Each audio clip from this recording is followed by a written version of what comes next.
Lógico, es muy importante.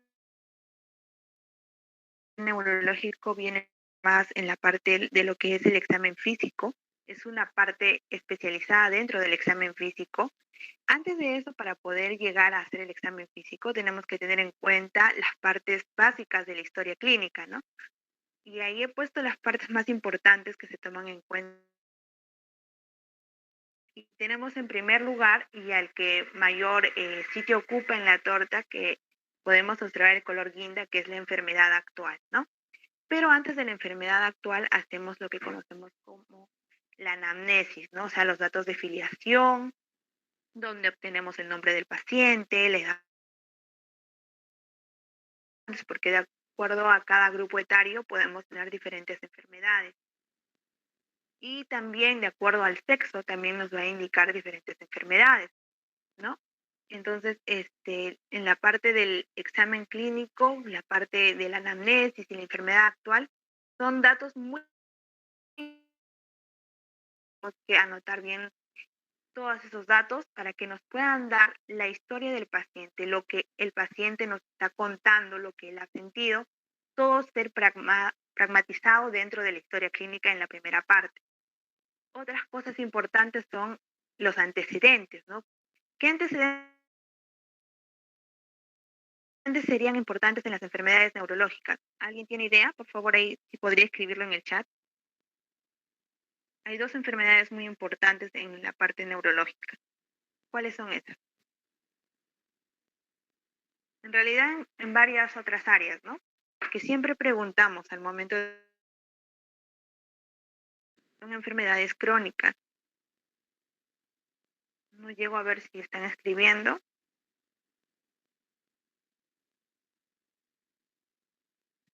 Bueno, no llego a ver el chat, pero dentro de las enfermedades más importantes que siempre pregunto,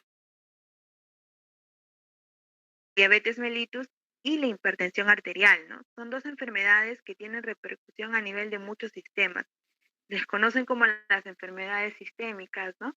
Que abarcan muchos órganos y afectan muchos órganos, ¿no? La diabetes, como sabemos, es una enfermedad que lleva una progresión de mucha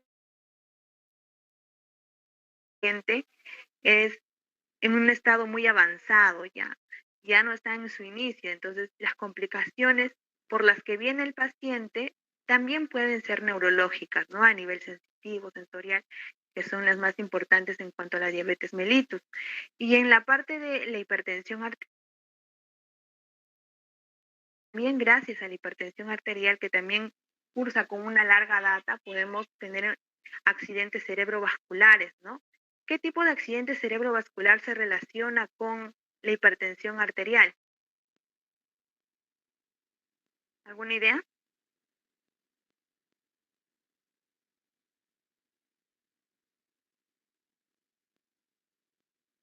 ¿Alguien en el chat? No sé cómo ver el chat acá, pues, que estoy de mi celular, pero si por ahí respondieron o tienen alguna idea, el que está más relacionado es el hemorrágico, isquémico, pero más que todo el hemorrágico. Luego tenemos ya conformando, después de los antecedentes, lo que son las funciones biológicas, ¿no? Las clásicas funciones biológicas, que son el sueño, la orina, el sudor, el hambre, ¿no? Y las otras demás que también dentro del examen neurológico. No sé si ya habrán ido a rotar o si en qué hospital estarán rotando. Yo me acuerdo que en mi época me enseñó el doctor Ramírez, no sé si a ustedes les estará enseñando el doctor Ramírez, y nos dijo que lo más importante dentro del, justamente la primera parte, ¿no? Lo que es la anamnesis, la enfermedad actual y el examen físico es el otro porcentaje, es tu apoyo, porque si tú no dudas de algo en primer lugar con tu anamnesis, con tu enfermedad actual, con tus antecedentes, con tus funciones biológicas, generarte una duda. Y si no te generas esa duda, no vas a poder confirmarlo con el examen físico, porque el examen físico va a confirmar lo que tú sospechas con la anamnesis con la enfermedad actual. Entonces es muy importante tener en cuenta la primera parte. Ya yéndonos propiamente en lo que es el examen, ¿no? Porque no sé, mi señal de repente está un poco mal. Stephanie, ¿me podrías confirmar que me están escuchando?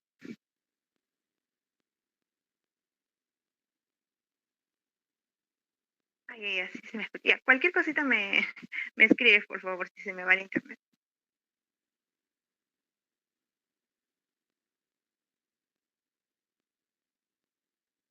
Ya, muy bien. Entonces, en la parte del examen físico tenemos dos tipos de exámenes. Lo que conocemos como el examen, bueno, ahí no está terminado de escribir, pero es el examen general, por eso he puesto la G primero. El examen general que abarca datos que deben ser tomados en cuenta, pero el examen regional, por eso ponemos la R de regional, es justamente el que va a abarcar cada sistema, ¿no? Y dentro de esos sistemas tenemos el sistema neurológico, ¿no? El sistema nervioso, ¿no? Que puede ser el nervioso central. Dentro del examen regional se encuentra este examen neurológico. Ustedes van a ver que si miran las historias clínicas de los hospitales que no son especializados, es decir, que se abarcan más para medicina interna, eh, todas estas partes del examen neurológico, cuando ustedes se van a la parte del mogrovejo, por ejemplo, ahí encontramos el examen neurológico bien amplio y son un montón de acápites que tienen que ser tomados en cuenta, ¿no? Entonces, si tienen la oportunidad de rotar por el mogrovejo, traten de rotar por ahí, ¿no? Porque esa es la parte específica. Entonces, eso es solamente para que puedan encontrar su sede cuando tengan que escoger. Ya, entonces tenemos ahí en el primer acápite, que son las partes del examen neurológico, lo que es el nivel de conciencia y el contenido de la conciencia. ¿Qué es la conciencia exactamente? Y la conciencia se define por las dos R's clásicas, que son el reconocimiento y el relacionamiento de dos componentes. La U, que significa de uno mismo, y la M, que significa del medio que nos rodea. Entonces, mismo y del medio que nos rodea y el relacionamiento entre uno mismo y el medio que nos rodea. ¿Ya? Entonces, por eso tenemos las dos R's de la conciencia, que tienen dos componentes, uno mismo y el medio que nos rodea. Ahora, la conciencia puede ser el nivel de conciencia y tenemos al contenido de la conciencia. El nivel de conciencia se basa principalmente en aquel grado de respuesta ante un estímulo externo, como lo dice ahí en la diapositiva. Es decir, por ejemplo, si yo me paso un trocito, sería un estímulo externo, va a hacer que mi cara, que mi cara quiera alejarse de ese estímulo o que comience a sentir presión o contracción en mis músculos. Entonces, esta presión, esta contracción, el alejamiento, esta respuesta que yo tengo ante ese estímulo externo, dependiendo del grado de respuesta que yo tenga. Entonces, ¿cuáles son los niveles de conciencia? Tenemos la V y la A. La V de vigil y la A de alerta, que son lo mismo, ¿no? Es decir, tú entras a la sala, ¿no?, del paciente, Biblia, o de repente está leyendo periódico, ¿no? Está conversando con su familiar. Esa es una persona vigil, esa es una persona alerta. Cualquiera de las dos palabras se pueden utilizar como sinónimo. El siguiente nivel de conciencia, ¿qué otro grado? Es un grado un poco menor. Por ejemplo, ¿no?, una persona que esté anémica. Tú vas a estar conversando con esa persona de repente mucho rato y esa persona en algún momento va a tener sueño o de repente va a estar en la clase escuchando al profesor y le va a dar ganas de dormir. Y entonces él va a responder cuando le dicen, Luis, ¿por qué te has quedado dormido? Y se levanta. responde al estímulo verbal. Entonces, el nivel de somnolencia es aquel que responde al estímulo verbal. Se queda dormido, pero se despierta con el estímulo verbal. Luego tenemos el nivel de estupor o el estuporoso, como se conoce. Hola, señor, ¿cómo se encuentra? ¿Cuál es su nombre? Y la persona no le responde, no se despierta. Es decir, ¿podría ser que esté somnoliento? No, ¿no? Porque estamos hablándole y no responde ante este estímulo verbal. Pero si tú vas por estímulo doloroso, este paciente va a despertar o va a hacer algún tipo de movimiento o de respuesta, porque es el grado de respuesta, ¿ya? Entonces tenemos diferentes tipos de estímulos dolorosos. Por ejemplo, ¿no? Tenemos ahí en la imagen, está el costado de A, B, C, D, si lo pueden ver ahí. Tenemos los estímulos dolorosos a nivel supraciliar, ¿no? ¿Por qué? Porque ahí tenemos inervaciones que nos van a poder ser estimulados y van a poder despertar, activar ese nivel de conciencia.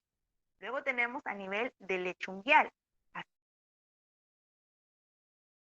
levantar o hacemos presión en el manubrio external y también esta persona se va a levantar.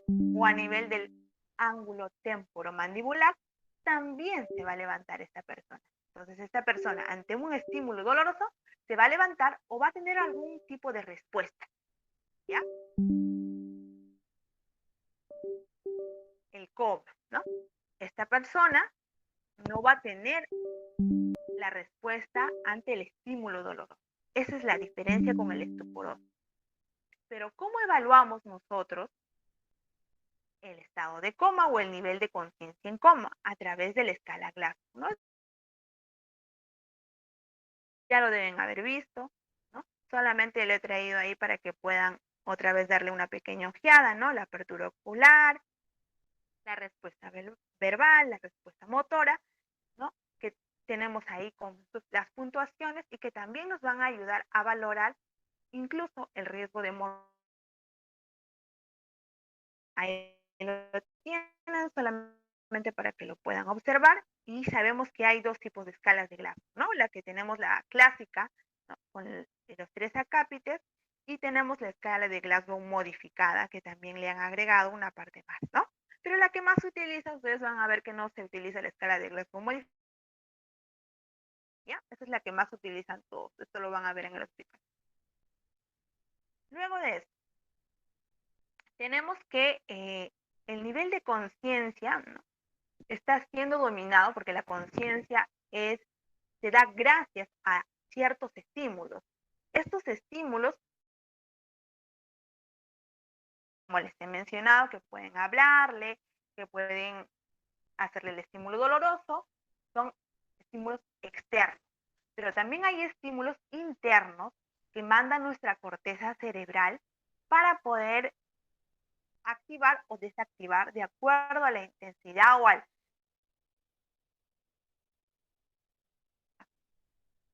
Por eso les he traído unas imágenes un poquito más arriba, Stephanie, por favor.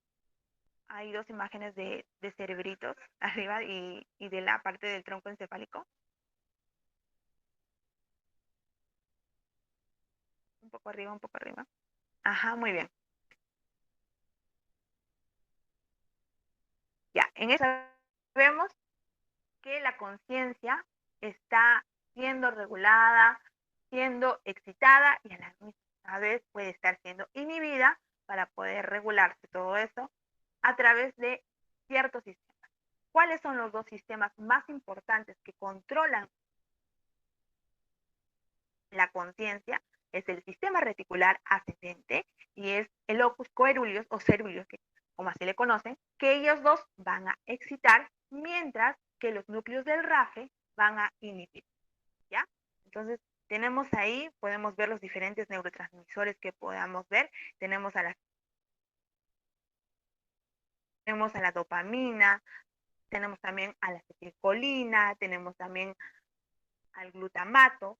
Todos esos neurotransmisores sufren alguna alteración, van a producir alguna alteración en el nivel de conciencia. Y yo me acuerdo la conciencia, ustedes dirán, ¿no? Son 2 puntos nada más y solamente es poner vigilo, alerta, ¿no? O solamente es poner, en cuanto al contenido de la conciencia que vamos a hablar ahorita, es solamente poner, Lotter, ¿no? Como le ponen algunos. Y eso no es tan así, chicos, porque cuando yo me acuerdo que roté un neurólogo que nos indicó que la conciencia no es solamente la parte que estamos conociendo como vigil o alerta, como esas cositas. No es solamente eso, es también que tiene una parte en el componente motor y también tiene una parte en el componente de actitud, de la postura que uno toma, de la cognición, del afecto, ¿no? Y de la parte de los sentidos a nivel auditivo, a nivel visual, gustativo. Todas esas cosas mm, están siendo controladas por la conciencia. Es decir, si nosotros evaluar esos 2 primeros acápites, nuestras otras partes del examen neurológico no van a funcionar. Tenemos que evaluar muy bien esos dos, ¿ya? Entonces es importante evaluar el nivel de la conciencia y es importante evaluar el contenido de la conciencia, ya no para que son las 7:30, para no extenderme mucho, vamos a ver que el contenido de la conciencia va a ser exactamente una representación de lo que son las funciones superiores. Y sí, dentro de las partes del examen neurológico van a ver que en los superiores, ¿no? Pero el contenido de la conciencia nos va a decir si estas funciones superiores en total que comandan tanto el lenguaje, que comandan la cognición, todas ellas, si están alteradas o si están normales, ¿no? Si están conservadas. Si está normal, le ponen lúcido y orientado en tiempo, espacio y persona. Ah, los doctores no recomiendan colocar esto, pero ustedes van a ver que en la práctica clínica la mayoría lo coloca. Pero debería colocarse, ¿no? Acápite por acápite, poner cada uno para qué funciones superiores están siendo alteradas y qué funciones superiores están siendo conservadas, ¿no? Entonces, ya, el siguiente punto sería la actitud. La actitud es la postura, normalmente, ¿ya? O sea, si el paciente está permanentemente echado o si el paciente está activo, esas cosas se ponen en la parte de la actitud, ¿ya? La actitud es más tomada en cuenta, chicos, en lo que es psiquiatría, ¿ya? No es tanto tomada en la parte neurológica, pero sí en la parte psiquiátrica se toma en cuenta la actitud. Ya cuando ve, ¿no? Con lo que es el examen mental, que es lo que se realiza cuando se habla de psiquiatría, ¿ya? Entonces, pasemos a la parte de las fases. La fase también puede ser característico de alguna enfermedad neurológica, ¿no? Podemos ver en la primera imagen una fase. Alguien podría escribir en el chat de repente qué fase creen que es esta primera imagen.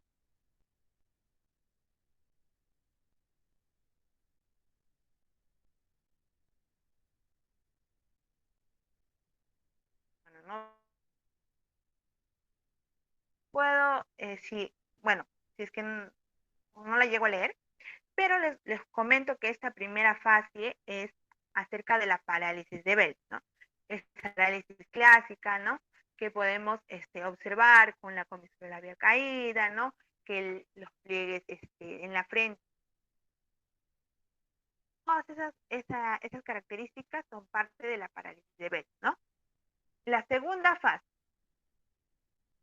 que está al costadito, la que le llaman la fase del astronauta, que está con sus ojitos parece para arriba. Esa clásica de la enfermedad de Hutchinson. Es una parálisis en la parte pontina.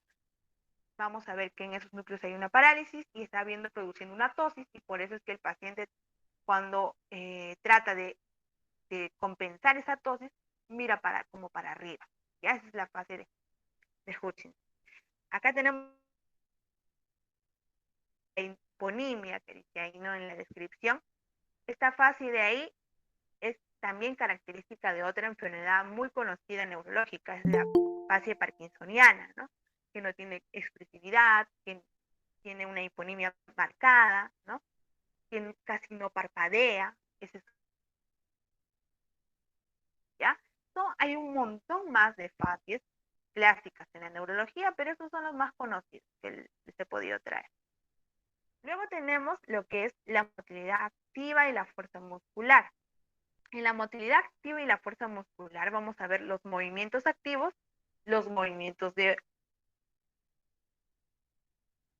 ¿no? En esta parte es clásico hacer este hombrecito que está acá al costado, que tiene la división incluso de las semicaras, ¿no? Y ahí podemos observar, por ejemplo, yo saqué esta imagen de una historia clínica que hace tiempo lo había realizado en tres partes los miembros, ¿no? Tanto los miembros superiores y los miembros inferiores. De acuerdo a eso, podemos llegar a una conclusión de algún tipo de hemiparesia o hemiplegia, ¿no? Si es que está débil de algún lado, ¿no? Ahí tenemos que diferenciar dos cosas, ¿no? La plejía y lo que es la fuerza, que está dividido en 5 puntos, ¿no?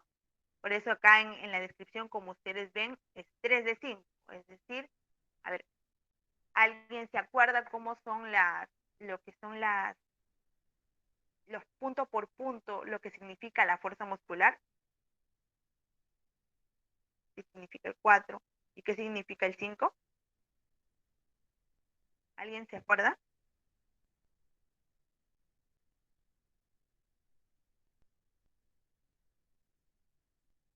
¿Nadie, nadie? Bueno, de repente han escrito, pero como no veo el chat, ya, entonces tenemos que cero, si pondrían cero en ese lado, es uno sin movimiento, o lo que conocemos como plejía, ¿no? Y a partir del 1 hasta el 5, podemos ver que va a ir subiendo la fuerza, o sea, va a ir en forma ascendente. 1 de 5 es que hay un movimiento muscular visible, pero que no se va a desplazar la extremidad, ¿ya? En cambio, el 2 de 5 se desplaza la extremidad, pero elimina el factor gravedad. Acá, como está en el 3 de 5, es que hace el esfuerzo resistente. Ya lo levanta, pero tú pones tu mano, le tratas de bajar y se vence con la resistencia. El 4 de 5 sí vence la gravedad y también vence la resistencia, pero no está igual que el otro lado. Es decir, si tú comparas la extremidad, no van a estar de la misma fuerza. Y el 5 de 5 es cuando tienes una fuerza normal, ¿no? Entonces, si hay algún tipo de debilidad del 1 al 4, estamos hablando de algún tipo de paresia, ¿ya? Y ahí vamos a ver de acuerdo a las extremidades comprometidas que pueden ser hemiparesia, al tipo de miembros comprometidos o a la cantidad de miembros comprometidos, ¿ya? Y esto está muy correlacionado con una vía, ¿no? Hay dos vías muy importantes en cuanto a la neurología. La más conocida, y tiene un nombre incluso, ¿no? La vía córtico-espinal, o también conocida como la vía piramidal, ¿no? Las otras vías, la vía extrapiramidal, las vías extrapiramidales, que son varias, no son muy estudiadas, pero estas, chicos, tienen que saberlas sí o ponentes. Pero es importante que tengan en cuenta que eso tienen que saberlo hasta el final de su carrera, ¿ya? Bueno, luego tenemos los movimientos, las maniobras especiales, que quería andar un poquito en esto. Eso está en el cuadrito que tiene bordes rojitos al costado de la superiores, y los miembros inferiores van a tener diferente tipo de maniobras especiales. tenemos que en los miembros superiores podemos tener el pinzamiento, el de prensión y el juramento de Barré. ¿Ya? Esas son las maniobras especiales de los miembros superiores. Gassini, al Santo Toribio y al de Barré. El de Barré es más para los miembros superiores que para los miembros inferiores, ¿ya? Pero también se puede realizar en los miembros inferiores.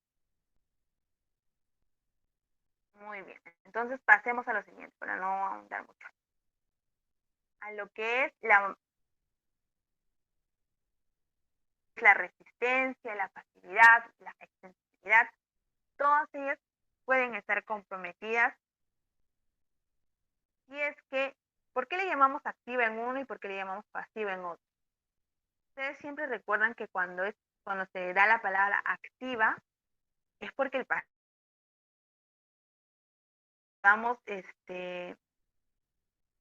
vemos la palabra pasiva, es porque nosotros estamos haciendo la acción por el paciente. Es decir, tú le levantas el brazo, tú le levantas la pierna, ¿ya? Y a pesar de eso, no hay una buena comunicación, o sea, es demasiado. Si hay alguna alteración, vamos a ver que esta parte también puede estar alterada. Pero cuando está alterada la activa, normalmente también puede estar alterado la pasiva, ¿ya? Luego tenemos otro cápita importante que son los reflejos. En cuanto a los reflejos,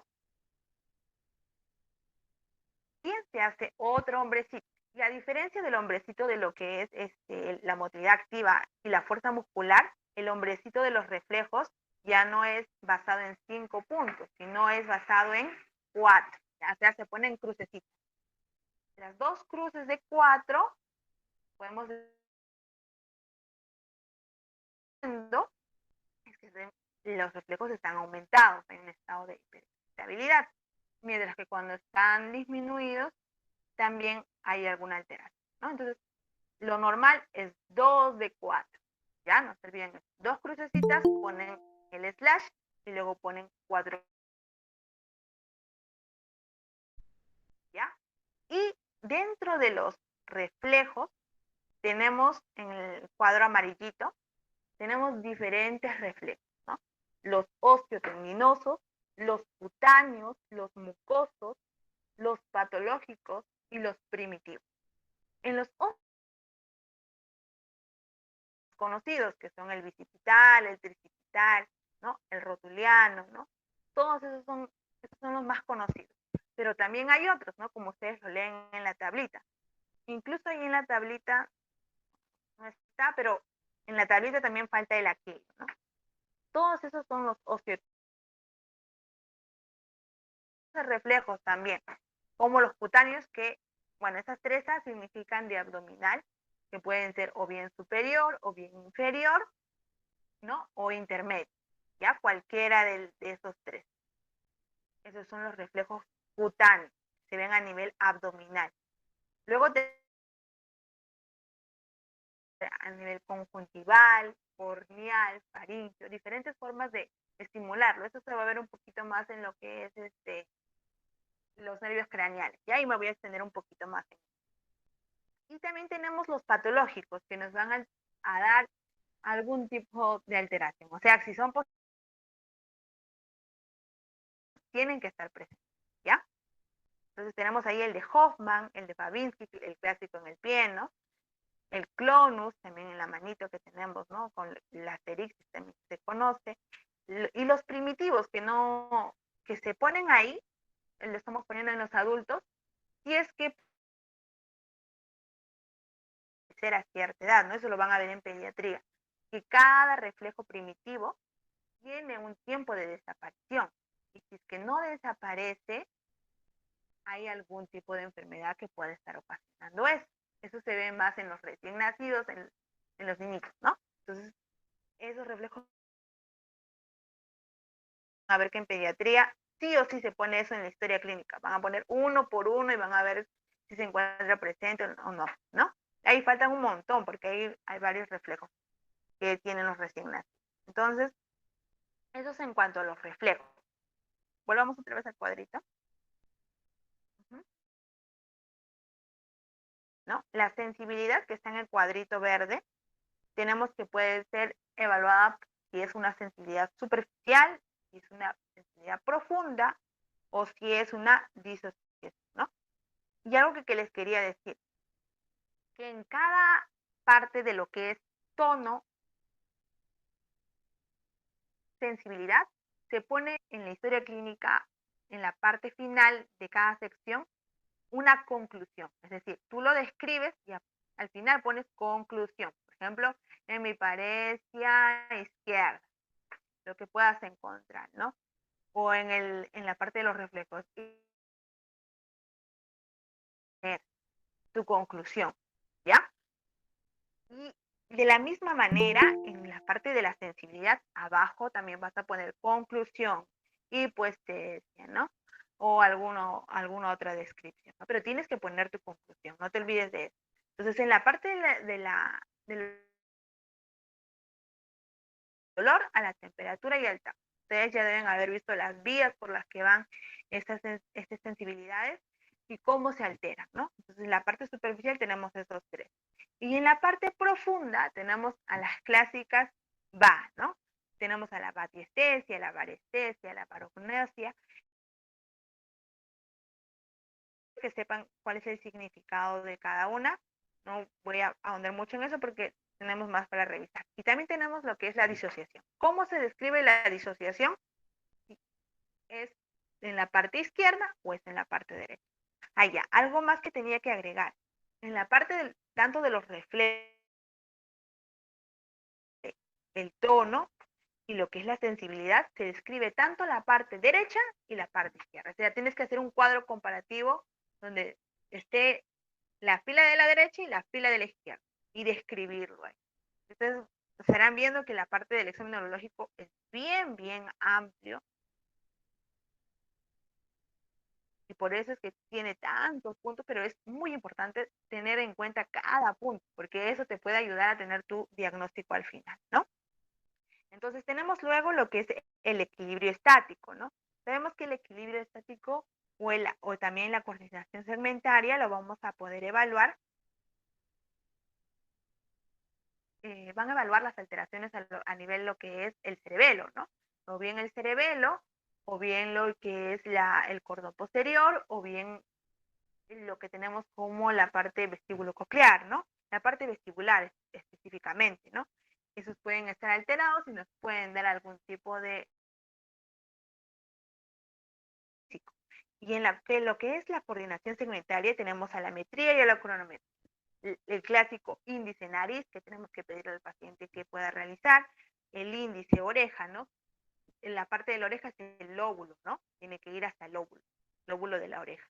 Luego el talón rodilla, que también y que haga esa maniobra del talón rodilla, y la parte que es la cronometría, que es el índice, ¿no? Eso también puede evaluar algún tipo de nervio craneal, que más adelante también lo vamos a ver, y tiene su propio nombre también. ¿Ya? Entonces luego seguimos con lo que es el trofismo.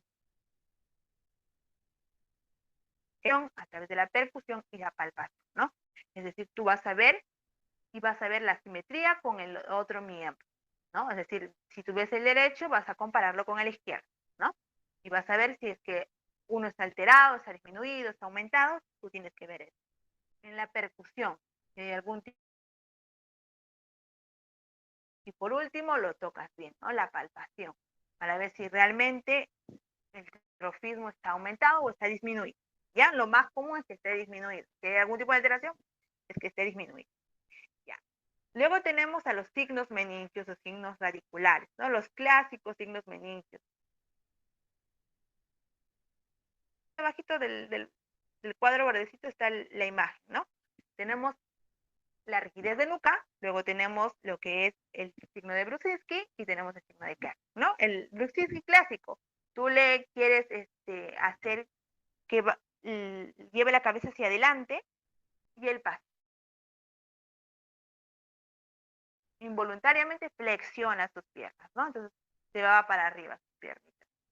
Mientras que el Kernis, cuando tú le estás levantando, estás flexionando su pierna, ¿no? Su rodilla estás flexionando, el otro se queda en extensión y el paciente siente dolor. Algunos extendiendo, involuntariamente levanta la otra pierna y lo flexiona, ¿no? Esas son las formas de describir el KER y el Brudzinski y la rigidez de nuca, ¿no? Que nos van a estar hablando de lo que es la meningitis, ¿no? Vamos otra vez al cuadro principal. Luego tenemos, hay ciertos movimientos que se alteran más que todo en las enfermedades sistémicas, ¿no? Cuando hay una alteración aguda más que todo. El temblor o la coria, los tics, la tetosis, el balismo, la distonía, la mioclonía, todos esos pueden ser evaluados y también vamos a ver que ciertos son de eventos crónicos, ¿ya? Ya lo van a poder distinguir más adelante. El sistema autonómico, que algunos lo ponen y otros no lo colocan, pero en el Mogrovejo sí lo colocan. En el autonómico podemos ver todo lo que tenga que ver con el sistema nervioso parasimpático y el sistema nervioso de estos sistemas, entonces nosotros vamos a anotarlo ahí en ese ataque. Luego tenemos los nervios craneales, que tampoco me voy a extender mucho ahí porque también hay un tema sobre eso, sobre los nervios craneales, ¿no? Y es bien amplio los nervios craneales en realidad, ¿no? Entonces, tenemos ahí los nervios craneales que también se evalúan de manera simétrica, ¿ya? En ambos lados. Luego tenemos las que son las funciones superiores, ya para acabar en esta parte. Las funciones superiores que van a ser expresadas por la fascia, la praxia y la gnosis, ¿no? En la fascia, que tenemos la expresión, la comprensión, es el área de Broca, ¿no? Y la comprensión es el área de Wernicke. Entonces, la fascia está siendo evaluada por eso, mayormente son evaluados por esas dos cosas. En las alteraciones tenemos que son las fases, ¿no? La fase de Broca, la fase de Wernicke, la fase global, cuando abarca los, ¿no? Y luego tenemos lo que es la nominación y también la ustedes van a poder evaluarlo muy bien ahí. En lo que es la praxia tenemos o bien la praxia idiomotriz o la praxia ideatoria. Es decir, tú, por ejemplo, le vas a decir al paciente, le vas a describir lo que tiene, que tiene que hacer, ¿no? Y la fase ideatoria, por ejemplo, tú le vas a dejar en ahí y le dices, sírvase la botella. No, tome el agua que está dentro de la botella. Y tú vas a ver cómo el paciente va haciendo las indicaciones, si es que el paciente va pensando que tiene que abrir la botella, que tiene que servirlo en un vaso o que tiene que pedir un vaso, ¿no? Estamos viendo evaluando la parte idiomática, ¿no? Tenemos la evaluación a través de la motilidad, de la esterognosia, de la grafescesia, tú le vas a hacer escribir al paciente, le vas a hacer observar a las personas, ¿no? Para poder distinguirlas, ¿no? Eso es muy específico. Tú tienes que darles, ¿no? Ciertas indicaciones. Ya ustedes en la práctica lo van a ver mucho mejor. La discriminación de dos puntos, que también es importante. Bueno, chicos, ya para terminar, en la última parte, para no extenderme mucho y no aburrirlos, tenemos que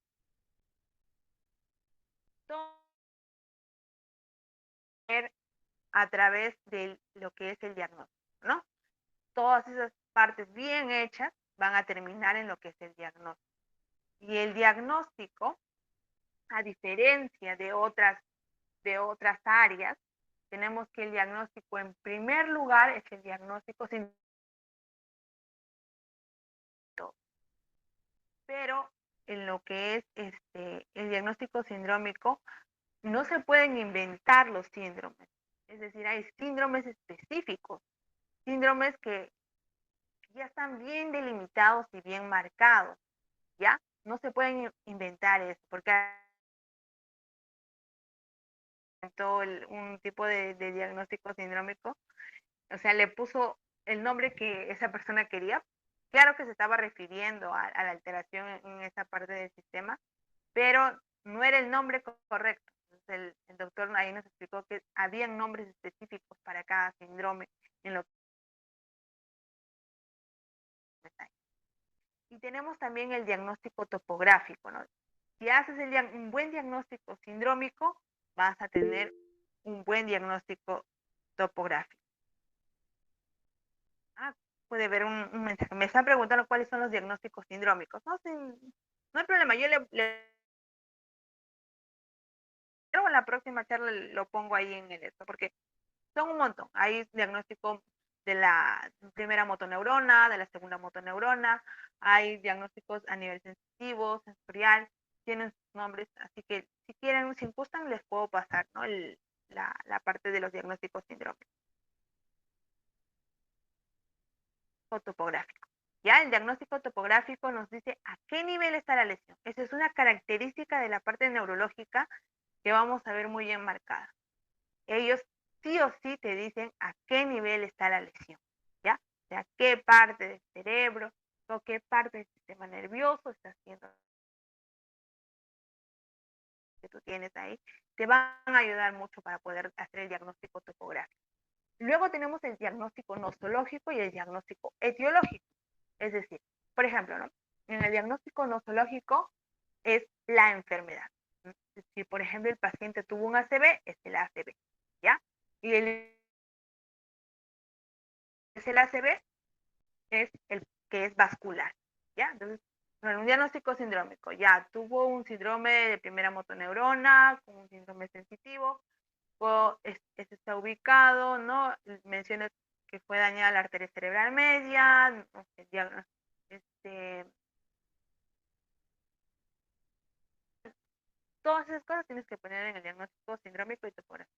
Luego el nosológico fue un ACV y el etiológico fue de causa vascular, ¿ya? Estos 4 diagnósticos sí o sí tienen que ser colocados en la historia clínica también, ¿ya? Y arriba me di cuenta que hay una imagen que creo que no llega.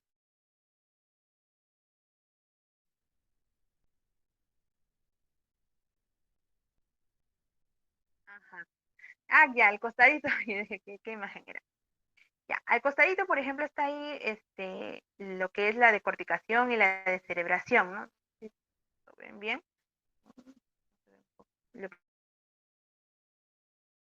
Pero ahí está, cuando está alterado, por ejemplo, en una encefalopatía metabólica, va a estar más afectado a nivel cortical, ¿no?